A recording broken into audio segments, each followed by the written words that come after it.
நீங்க ரொம்ப அழகா இருக்கீங்க. நான் மட்டுமா அழகா இருக்கேன்? நீ என்ன அழகா இருக்க? மீனாட்சி என்ன அழகா இருக்கா? பொதுவா பொம்பளைங்க எல்லாமே அழகுதாமா.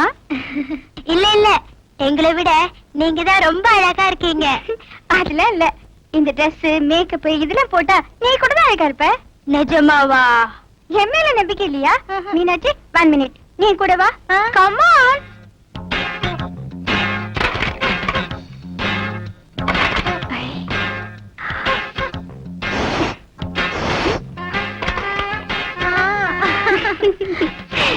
பாரு நீ எவ்வளவு அழகா இருக்கேன்னு. மீனாட்சி நீயே சொல்லு, எங்க 2 பேர்ல யார் அழகா இருக்கா? அக்கா சொன்ன மாதிரி இந்த ட்ரெஸ்ல நீ ரொம்ப அழகா இருக்கறடி.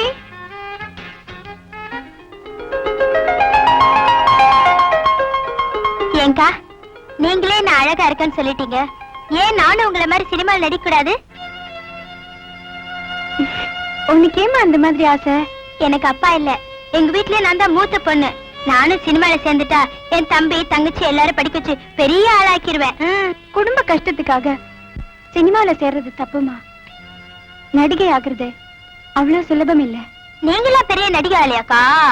நான் சாதாரணமா வளர்ந்து இல்லம்மா, பல கஷ்டங்களை தாங்கித்தாமா இந்த நிலைமைக்கு வந்திருக்க. இந்த மாதிரி வளர்ந்துட்ட நடிகைங்களை நினைச்சுக்கிட்டு நீ பேசாத. உன்ன மாதிரி எத்தனையோ பொண்ணுங்க தெரியாதனமா சினிமா உலகத்துல நுழைஞ்சிட்டு இதுல வளரவும் முடியாம இதை விட்டு போகவும் முடியாம எவ்வளவு அவசப்படுறாங்க தெரியுமா? சுருக்கமா சொன்னா பல பேரு ஒருவேளை சோத்துக்காக தம் உடம்பையே விக்கிற சூழ்நிலையில இருக்காங்க. அப்படியே நீ கஷ்டப்பட்டு நடிகை ஆயிட்டாலும் பணம் காசுதாமா சம்பாதிக்க முடியும். சமுதாயத்துல நல்ல மரியாதை கிடைக்காது. உதாரணத்துக்கு நம்ம மீனாட்சி அம்மாவை எடுத்துக்க. ஒரு நாள் இவ என் கூட வெளியில வந்ததுக்காக சினிமாக்காரி கூட சேர்ந்து சுத்திரியே, உன்னை எவன் கல்யாணம் பண்ணிக்குவா அப்படின்னு இவளை திட்டினாங்க. உன்னை என் கூட பிறந்தவளா நினைச்சு சொல்ற. சினிமாவில நடிக்கணுங்கிற ஆசைய தயவு செஞ்சு இன்னையோட மறந்துரு. உன் குடும்ப கஷ்டத்துக்கு வேணும்னா சொல்லு, என்னால முடிந்த உதவியை நான் செய்யறேன். அதெல்லாம் வேணாக்கா, நீங்க எவ்வளவு புத்தி சொன்னீங்களே அதுவே போதும். நீ பேசுனதெல்லாம் நான் கேட்டுக்கிட்டு தாமா இருந்தேன். சினிமாவில நீ அறகுறையா துணிய கட்டிக்கிட்டு கண்டவங்களோட அசிங்கமா ஆடுறத பார்த்துட்டு உன்னை நான் தப்பா நினைச்சிட்டேன். உன் நல்ல மனசை புரிஞ்சுக்காம ஏதோ ஆத்திரத்துல அன்னைக்கு உன்னை கண்டபடி பேசிட்டேன். என்ன மன்னிச்சிடுமா? ஐயோ அப்படி எல்லாம் சொல்லாதீங்கம்மா. அடுத்த வாரம் நம்ம ஊர் கோயில் திருவிழா நடக்குது. அதுக்கு இந்த பந்தல் போடுறது வாழை மரம் கட்டுற வேலை எல்லாம் இருக்குல்ல, அதையாவது ஒழுங்கா கூட மாட இருந்து பாருப்போ. சரிங்க ஐயா. போ. இல்ல புள்ளப்பா, நல்ல மனுஷன் அந்த ஹீரோ. அவரு கூட இருந்து பிழைக்க தெரியாதவன் வேற எங்க போய் பிழைக்க போறான்?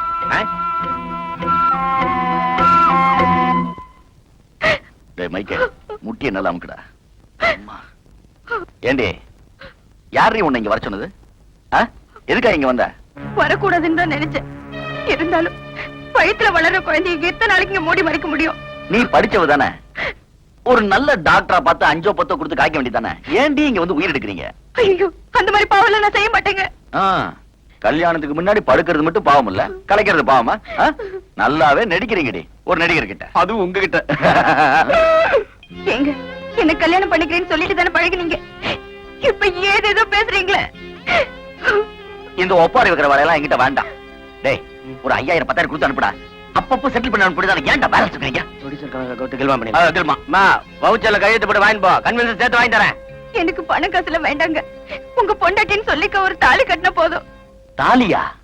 அண்ணே இந்த பொண்ணை பார்த்தா பணம் வாங்குற மாதிரி தெரியல, பாவமா தெரியுது. மேடையில எத்தனை பேருக்கு நீங்க தாலி தானம் பண்ணிருக்கீங்க, அதே மாதிரி இந்த பொண்ணுக்கு ஒரு தாலியை கொடுத்து விட்டுருங்க. டேய் போனா போகுதுன்னு இவளுக்கு தாலி கட்டுன்னு வச்சுக்க, நாளைக்கு எத்தனை பேர் கியூ நிப்பாங்க தெரியுமா? அதுவும் வாஸ்தவம் தான், ஊருக்கு ஒரு பொண்ணுல கெடுத்திருக்கீங்க. தங்கச்சி தைரியமா நீ மெட்ராஸுக்கு போ. அண்ணன் ஷூட்டிங் முடிச்சு மெட்ராஸுக்கு வந்து உன்னை ஒரு வழி பண்ணிடுவார்.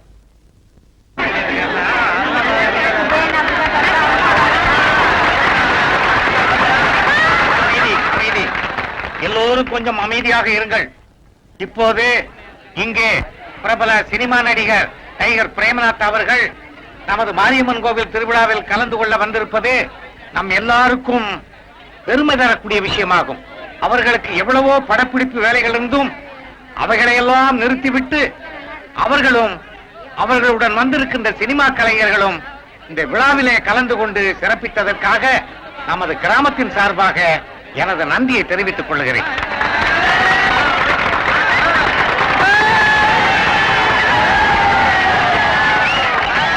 அமைதி. பெரியோர்களே, என்னை வாழ வைக்கும் தாய்மார்களே, என் உயிரினும் மேலான ரசிக பெருமக்களே,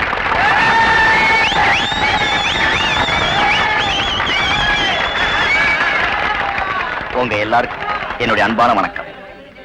உலகத்திலேயே பெண்களுக்கு முக்கியத்துவம் கொடுக்கிற நாடு நம்ம நாடுதான். அதனாலதான் ஊருக்கு ஊரு பெண் தெய்வங்களை வச்சு வணங்குறோம், வழிபடுறோம். என்னுடைய குலதெய்வமும் இந்த முத்துமாரியம்மன் தான். அப்படிப்பட்ட இந்த முத்துமாரியம்மனுக்கு நடக்கிற இந்த விழாவில் கலந்துக்கிறத நான் ரொம்ப பெருமையா நினைக்கிறேன். எனக்கு இங்கு வாய்ப்பளித்த ஊர் பெரியவருக்கும் இந்த ஊர் மக்களுக்கும் என் நன்றியை தெரிவித்துக் கொள்கிறேன்.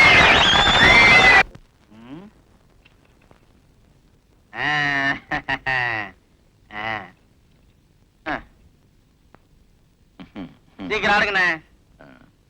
என்ன சீட்டை பார்த்து சிரிக்கிறாரு? ஒருவேளை நிறைய ஜோக்கரா? என்னண்ணே தானே சிரிக்கிறீங்க? இன்னைக்கு திருவிழாவில் பாடினாங்களே, அந்த பாட்டை கவனிச்சியா? கவனிச்சனே. புலியும் ஊருக்குள் பசு போல் இருக்கு, புரிய வைப்பது ஓம் பொறுப்பு. அட அட அட அட, அந்த காளியப்ப உங்களை என்ன துணிச்சா அட்டாக் பண்ணான் தெரியுமா? Real is a talented fellow. நாயே, நான் அதே கேட்டேன். என் ரசிகர்கள் பாடினாங்களே, அதை சொல்றேன்டா. நாளைய நாட்டுக்கு இவர்தான் ராஜா அப்படின்னா என்னடா அர்த்தம்? என்னைய வருங்கால முதலமைச்சர்னு சொல்றாங்க. ஏதோ சின்ன பசங்க உணர்ச்சி வசப்பட்டு பாடிட்டாங்க, இத போய் பெருசா எடுத்துக்கிறீங்களா? தொண்டர்களோட உணர்ச்சியை மதிக்கிறவன் தான் தலைவன்.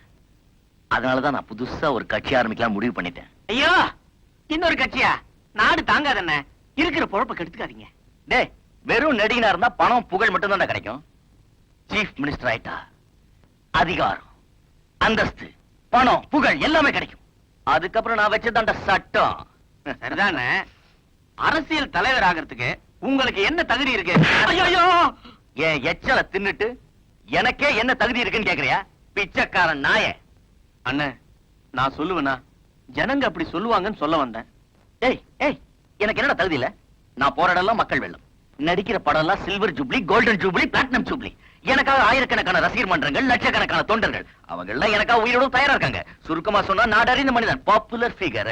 அப்படி பார்த்தா 9 கொலை பண்ண கூட தான் ஊரெல்லாம் தெரியும். அதுக்கோசரம் ஜனங்கள்லாம் அவனை சீஃப் மினிஸ்டர் ஆக்கிட முடியுமா? அண்ணே, சீஃப் மினிஸ்டர் ஆகணும்னா சில தகுதி எல்லாம் இருக்கு. நீங்க என்ன சுதந்திர போராட்டத்துல கலந்துட்டு ஜெயிலுக்கு போயிருக்கீங்களா? இல்ல மொழி போராட்டத்துல கலந்துட்டு தண்டவாளத்துல தலையை கொடுத்தீங்களா? அட்லீஸ்ட் விலைவாசி போராட்டத்திலாவது கலந்துருக்கீங்களா? என்ன செஞ்சீங்க? மக்களுக்குன்னு ஒண்ணுமே செய்யல.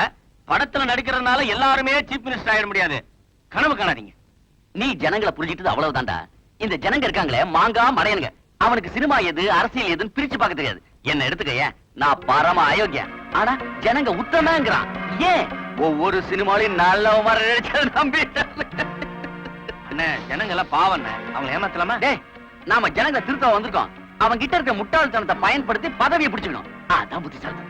அண்ணே, நீங்க பயங்கரமான ஆளுண்ணே. எலெக்ஷன்ல நிக்காமலே முதலமைச்சர் ஆயிடுவீங்க. பின்ன படுத்துக்கிட்ட முதலமைச்சரா முடியும். அண்ணே, நீங்க முதலமைச்சரானா அட்லீஸ்ட் எனக்கு பிரதமர் பதவியாவது கொடுங்கண்ணே. சீஃப் மினிஸ்டரை விட பிரைம் மினிஸ்டர் பெரிய போஸ்டரா? அதுக்கு கம்மி ஏதாவது கேளு. அது கம்மியா நிதி அமைச்சராவது கொடுங்களேன். பாப்போம். அண்ணே, என் தம்பி ஒருத்தானே ஆட்டோ ஓட்டிட்டு இருந்தான்.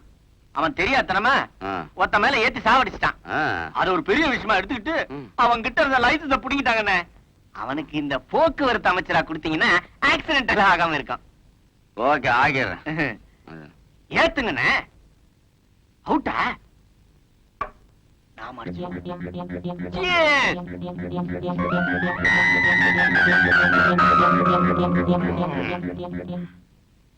மாண்புமிகு முதலமைச்சர் அவர்களே, நல்லா நிம்மதியா தூங்குங்க.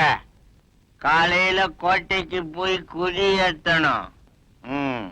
முதலமைச்சர் பிரேம்நாத், முதலமைச்சர் பிரேம்நாத். வணக்கம் வணக்கம். வணக்கம் மாஸ்டர். மாஸ்டர் வாங்க உட்காருங்க மாஸ்டர். நேத்தே உங்களை எதிர்பார்த்தேன். ஆமா சார், ஏவிஎன் ஸ்டுடியோல ஒரு ஷூட்டிங் சார். அதுவும் குதிரை ஃபைட். ஹீரோ வேற புதுசா உயிரை வாங்கிட்டான் சார். ஏன்?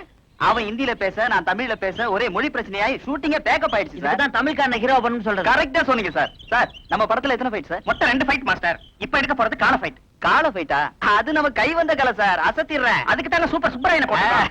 ஐயா சாமி மகராசனே கும்பிடுறேங்க. யோ யாரு அவங்கெல்லாம்? யோ உங்களை வெளியில தானே இருக்க சொன்னேன். சார் உள்ளூர் கூத்துக்காரங்க நல்ல திறமைசாலிங்க, எப்படியா நம்ம படத்துல போட்டுக்கலாம் சார். ஏன் முண்டம் எல்லா வேஷத்துக்கும் ஆள் போட்டாச்சுன்னு உனக்கு தெரியாது? ஐயா சாமி, நீங்க ஏதோ படத்துல ஒரு ஓரமா மூஞ்சி காட்டுற மாதிரியாவது எடுங்க. இந்த பையன் வேற அவசரப்பட்டு சொந்தக்காரங்க கேட்டாலும் நாங்க சினிமாவில் நடிக்கிறான்னு வேற சொல்லிட்டான். நீங்க சான்ஸ் தரல, நாங்க அவமானம் தாங்காம ஊரை விட்டு ஓடி போயிருவோங்க. இந்த பாருங்க, முக்காவாசி படம் முடிஞ்சு போச்சு, ஃபைட் மட்டும் தான் பாக்கி இருக்கு. அதுக்கு தான் சுப்பராய மாஸ்டர் வந்திருக்காரு. டேய், இவர்தான்டா சூப்பர் சூப்பராயா சண்டை வாத்தியாரு. தாத்தா சண்டை போடுறதுக்காக ஒரு சான்ஸ் கொடுங்க ஐயா. ஏங்க உங்களுக்கு என்ன சண்டை தெரியும்? அதென்னங்க அப்படி கேட்டுவிட்டீங்க? சிலம்பு சண்டை, மாங்கம்பு சண்டை, இந்த வருஷ சண்டை எல்லாம் தெரியுங்க. அதெல்லாம் பழசுங்க. புதுசா த மங்கி ஃபைட், த ஸ்னேக் ஃபைட் தெரியுமா? என்னடா அது? அதான் எனக்கும் தெரியல. அந்த ஆள்கிட்டே கேளு. அப்படின்னா என்னங்க? மங்கினா குரங்கு, ஸ்னேக்னா பாம்பு. இந்த மாதிரி ஃபைட் ஏதாவது தெரியுமா? அது கூட தானுங்களா இருக்கு, தெரியாதா எனக்கு? எங்களுக்கு அதுக்கு மேலே தெரியுங்க. நரி சண்டை, கெடா சண்டை. விஷயம் தெரிஞ்ச ஆளுங்க போல இருக்கு. டெஸ்ட் பண்ணி பாத்துருவோம் சார். ஆமா, ஏதோ ஆட்டுக்கடா ஃபைட் தெரியும்னு சொன்னீங்களே, செஞ்சு காட்டுங்க பாப்போம். என்னடா அது? ஆடுவேன். வாடா.